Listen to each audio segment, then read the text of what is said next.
Again! Again! Hearing from the family of a teenager murdered in her own West Palm Beach home. Police say Kelvi McCray's ex-boyfriend killed her and then himself.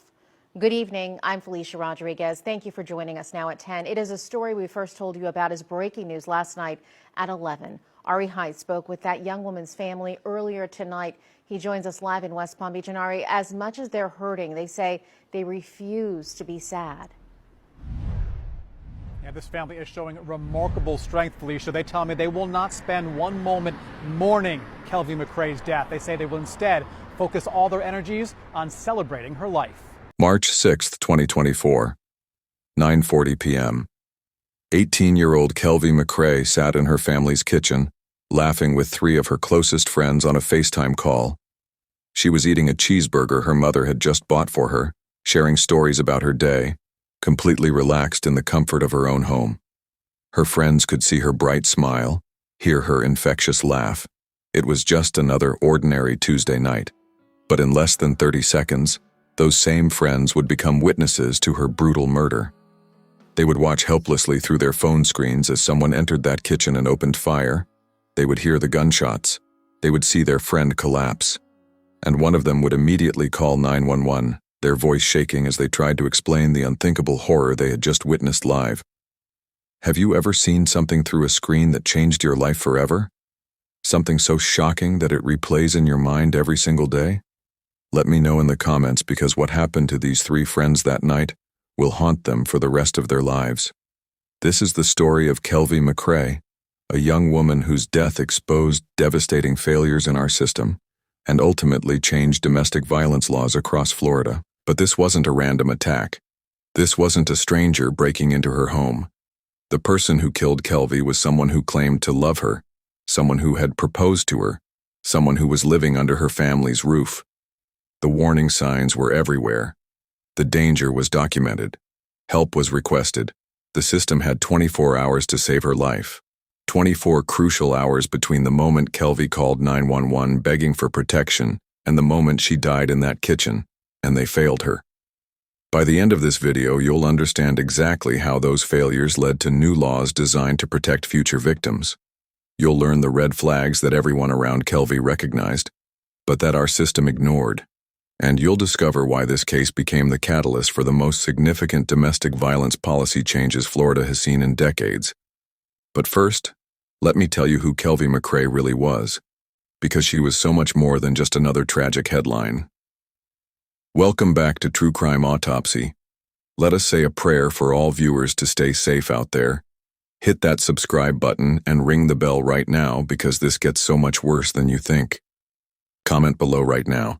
Have you ever felt unsafe rejecting someone's advances? At 18 years old, Kelvi McCray was exactly where most young adults dream of being. She had just graduated from Inlet Grove High School in Riviera Beach in 2023, and her world was expanding rapidly. While her classmates were still figuring out their next steps, Kelvi was already building multiple streams of income and chasing ambitious goals that most people twice her age hadn't even considered. She was enrolled at Palm Beach State College, studying cosmetology. But that was just one piece of her larger vision. Kelvi had recently obtained her security officer license, was working as a professional model, and had already established her own hairstyling business. This wasn't a teenager playing dress-up with career ideas. This was a young woman who understood that success required diversification and wasn't afraid to work for it. Her family knew they had something special in Kelvi. As the second youngest of 5 children, she stood out not because she demanded attention, but because her energy was magnetic. Her father, Kelvin McCray, described her as fearless and confident, someone who was ready to do whatever it takes to make money and not a lazy person by any measure. Her mother, Marla McKenney, simply called her everything to her: smart, driven, and irreplaceable. But perhaps the most telling description came from her uncle, Ricky Aiken, who said she had a flair for life and possessed something rare: the ability to make everyone around her feel more beautiful. This wasn't just about her work as a hairstylist or model. Kelvi had a gift that went beyond business. She genuinely made people feel better about themselves. The bond she shared with her father was particularly strong. She was unquestionably a daddy's girl, and they spent considerable time together, creating memories that would become precious beyond measure. Their relationship represented the kind of father-daughter connection that forms the foundation of a young woman's self-worth and confidence. During her high school years, Kelvi had been actively involved in athletics, participating in both basketball and track. These weren't casual activities. They revealed her competitive nature and her commitment to excellence. The same drive that pushed her to succeed in sports was now propelling her business ventures and academic pursuits. Her career interests stretched far beyond what she was currently studying. While cosmetology was her immediate focus, Kelvi had expressed serious interest in nursing and law.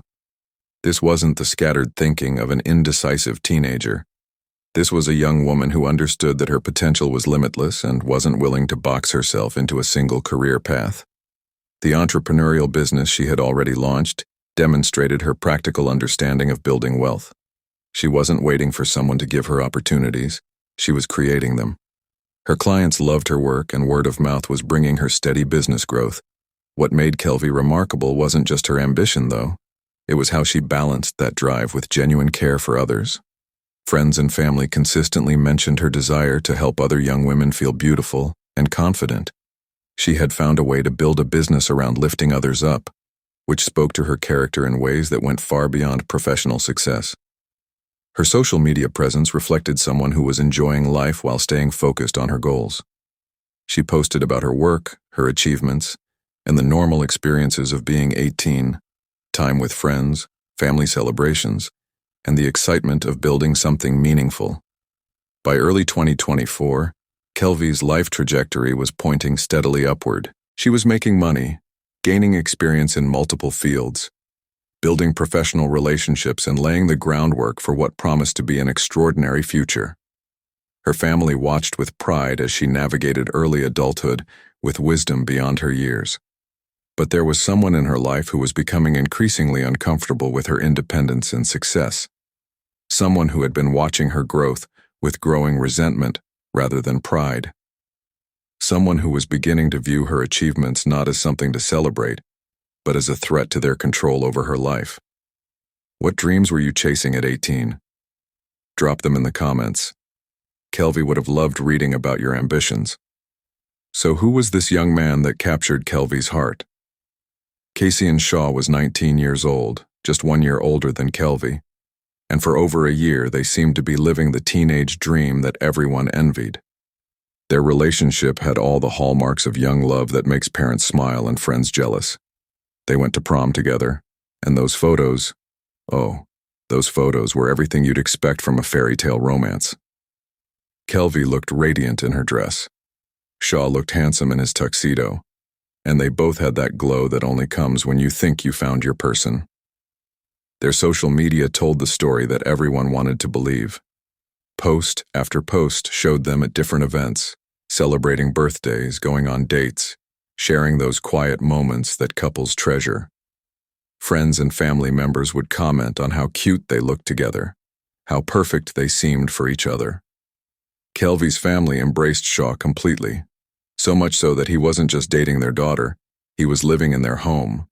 This wasn't some casual teenage fling. Shaw had become part of the McCray household, sleeping under their roof, eating at their table, becoming woven into the fabric of their daily lives. For a young man barely out of high school, this level of integration into his girlfriend's family suggested serious commitment, the kind that parents hope their children will find. And then came the proposal. Shaw asked Kelvi to marry him, and she said yes. Her family described it as a nice time in her life. Those moments when everything feels like it's falling into place perfectly. Here was this young woman, barely 18, with her whole future mapped out. She had her education, her career ambitions, her entrepreneurial ventures, and now she had a fiancé who seemed to love her completely. From the outside, they looked like they had it all figured out. Two young people who had found each other early and were building something beautiful together. Shaw wasn't just some boyfriend who came and went. He was part of the family structure. someone the McCray had welcomed and trusted with their daughter's heart. But here's what nobody saw. What those carefully curated social media posts never revealed. What even the family might not have fully grasped at first. The cracks were forming beneath the surface. Shaw's affection was starting to twist into something darker, especially as Kelvi's independence grew. Her successes, her ambitions, they began to feel like threats to him. But for now, in those early days, it all seemed perfect. What do you remember about your first serious relationship? Was it all fairy tale? Or were there hints of trouble you ignored? Share in the comments. But as the months passed, something began to change. The fairy tale started showing cracks. Shaw's love turned possessive. He didn't like Kelvi's growing independence. Her modeling gigs made him jealous. Her business success? That really got under his skin. He started questioning her every move. Where was she going? Who was she talking to? Why did she need to work so much? It wasn't concern. It was control. Kelvi's friends noticed first. They saw how he'd blow up her phone during girls' nights, how he'd show up unannounced at her classes. But Kelvi brushed it off at first. Young love, right? Everyone has rough patches. Her family started seeing it too. Her father, Kelvin McCray, that strong bond they shared. He felt something was off. Shaw's attitude shifted when Kelvi succeeded. Instead of pride, there was resentment. He'd make snide comments about her ambitions. Why do you need all that? Ain't I enough? Her mother, Marla McKinney, worried quietly. She saw the arguments escalate. Verbal at first, then physical. The first assaults came subtly. A push here, a grab there. Nothing that left marks at the start, but enough to scare Kelvi, enough to make her question if this was normal. Her uncle, Ricky Aiken, later said in interviews, she had that flair for life, but something was dimming it. The family talked among themselves. Should they intervene? Was it just teenage drama? But the red flags were piling up. Shaw isolated her from friends. He'd guilt her into canceling plans. Jealousy over male clients in her hair business. Accusations that weren't true. Kelvi confided in a few people. She started pulling away. But Shaw clung tighter. The danger was documented in small ways. Text arguments saved on her phone. Bruises explained as accidents. Family concerns grew. Her siblings whispered about it. Her father confronted Shaw once, but Shaw played nice in front of them. Behind closed doors? Different story. Kelvi's confidence, that magnetic energy, it started to fade. She loved him, or thought she did. But fear crept in. The system wasn't involved yet. No police reports, no outside help. Just family watching helplessly as the storm built. They knew something was wrong. But how wrong? They couldn't imagine. Comment below. What red flags have you seen in relationships that everyone ignored? The tension reached a boiling point, but the danger was just beginning. On March 5th, 2024, everything exploded. By early March 2024, Kelvi had had enough. She ended the engagement. Told Shaw it was over. She wanted her life back, her freedom, her dreams. But Shaw wouldn't accept it. That afternoon at the McCray home, the argument turned violent. Shaw grabbed her, wouldn't let her leave. False imprisonment, as police would later charge. He strangled her, hands around her neck, squeezing until she gasped for air. Kelvi fought back. But he was stronger. Then came the gun. He pulled it out, pressed it to her head, cold metal against her skin. If I can't have you, no one can. Those words echoed in her mind, terror pure and raw. She thought this was it. Her ambitions, her family, gone in a trigger pull. But somehow she broke free. Ran from the house, barely breathing, heart pounding. She made it to a neighbor's door, banged until they answered. From there she called 911, her voice trembling. He choked me, held a gun to my head. Please help. Dispatch listened. Police arrived, took her statement. documented the marks on her neck, the fear in her eyes. Warrants were issued that day. Aggravated assault with a firearm, battery by strangulation, false imprisonment, serious charges, enough to lock him up. Kelvi felt a glimmer of relief. The system was working, right? Officers searched for Shaw, but he was gone, hiding. The family thought he'd stay away, scared of arrest. They urged Kelvi to be careful, stay inside, but no protective order yet. No emergency relocation offered, just warrants floating out there. Unserved. 24 hours. That's all she had left. The clock was ticking. Shaw was planning. What would you expect police to do in this situation? When someone has just held a gun to a young woman's head and strangled her when they've demonstrated they'll pursue her even as she tries to escape, what level of protection should be provided? Let me know in the comments. 24 hours separated that 911 call from Kelvi's murder. In that window of time, Shaw made a choice. He decided that if he couldn't have Kelvi, no one could. And tragically, he had 24 hours to plan exactly how he would make that happen. Do you think the system failed Kelvi when someone reports being held at gunpoint and strangled by an ex-partner? Should they be offered immediate relocation? Share your thoughts below because this case raises questions that every community needs to answer. The clock was ticking, and no one seemed to realize that Kelvi McCray had less than a day to live. March 6 started like any other Tuesday for the McCray family. Kelvi had spent the day attending classes at Palm Beach State College, working on her cosmetology assignments, probably thinking about her hairstyling client scheduled for later that week. After everything that happened the day before, the police reports, the warrants, the fear, there might have been a sense that the worst was over. Shaw was wanted by authorities.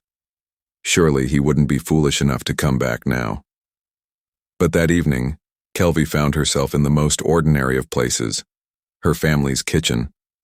The same kitchen where she'd eaten countless meals, where her mother, Marla, had prepared food for the family for years, where normal life happened every single day. She had just finished eating a cheeseburger her mother had bought for her. Simple. Normal. The kind of moment families share without thinking twice about it. At exactly 9:40 p.m., Kelvi was on a FaceTime call with 3 of her friends. They were talking, laughing, sharing the day's events, typical teenage conversation. Her friends could see her clearly through the phone screen, sitting in that familiar kitchen, relaxed and happy to connect with them after such a stressful day. What happened next would haunt those friends for the rest of their lives.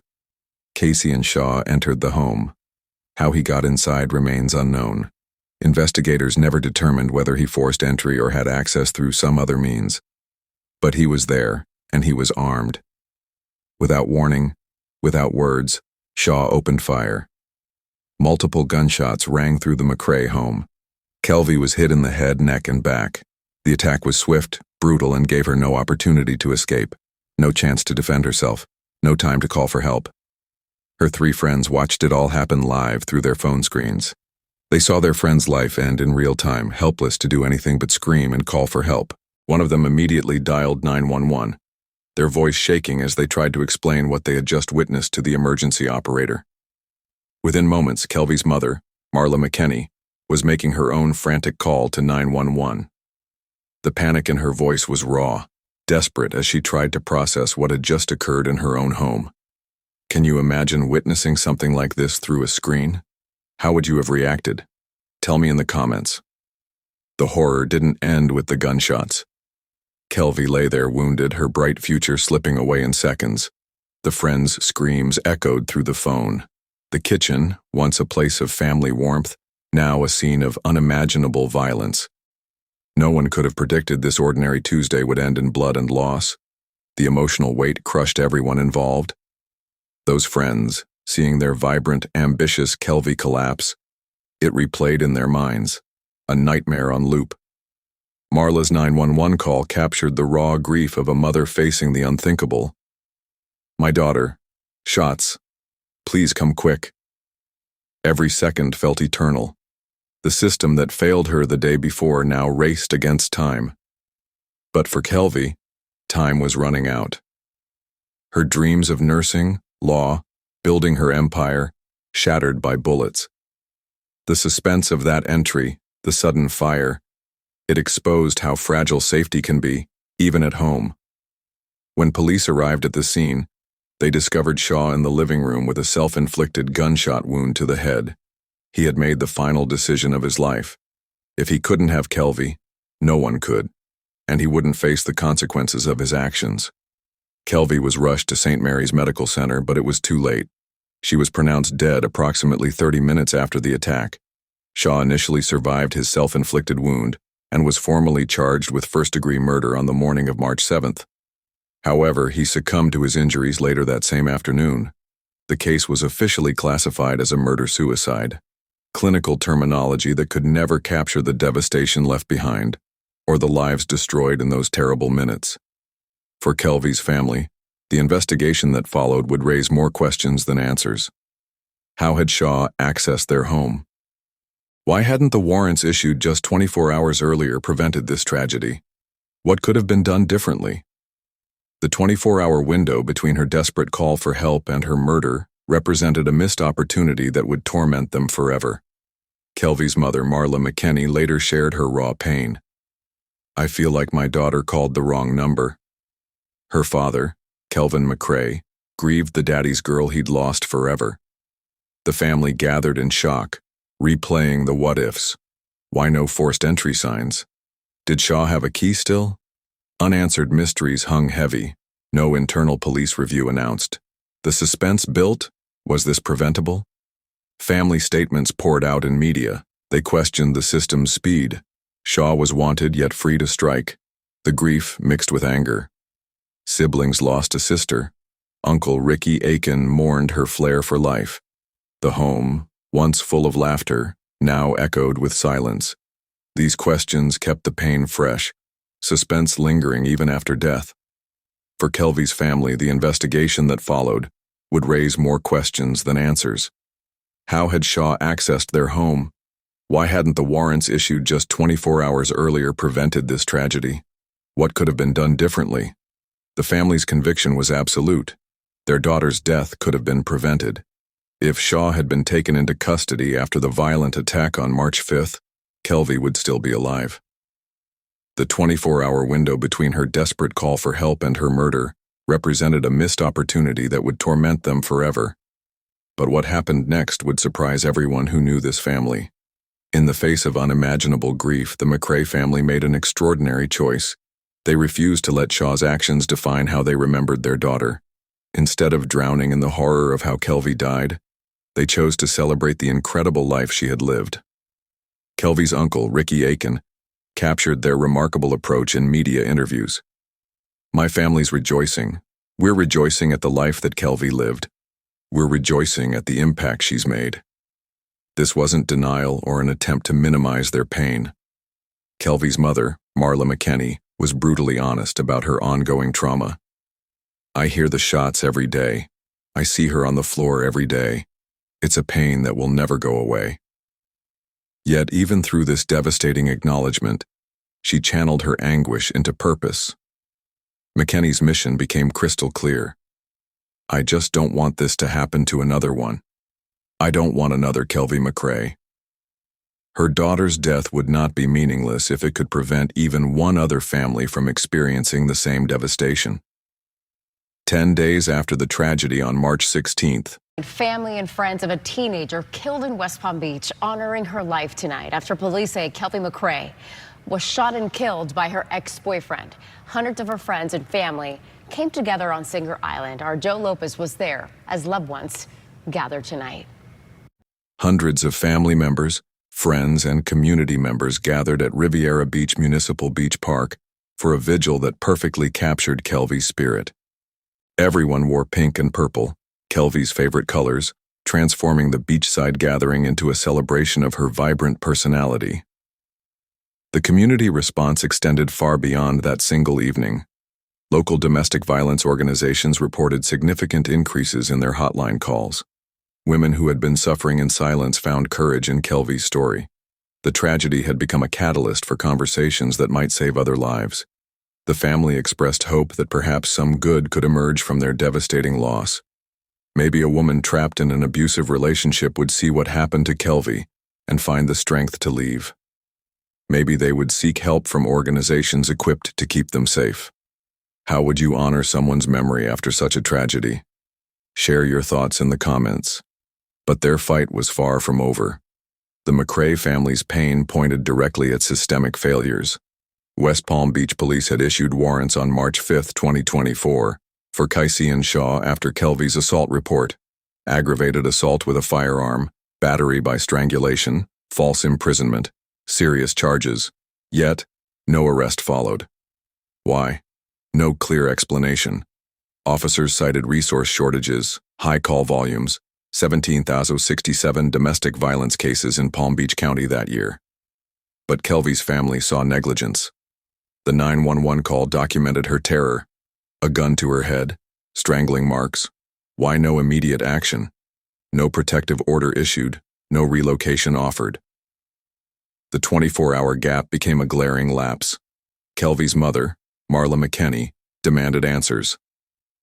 They had her call on record. Why didn't they find him?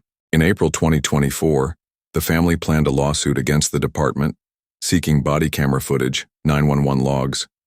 But by September 2025, those requests vanished from public records.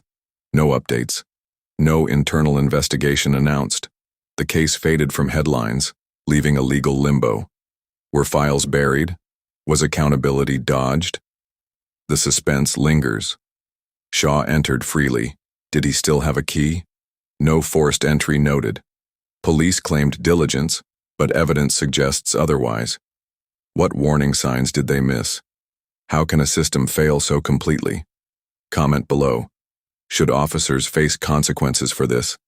The fight for justice hangs unresolved, teasing more secrets to uncover.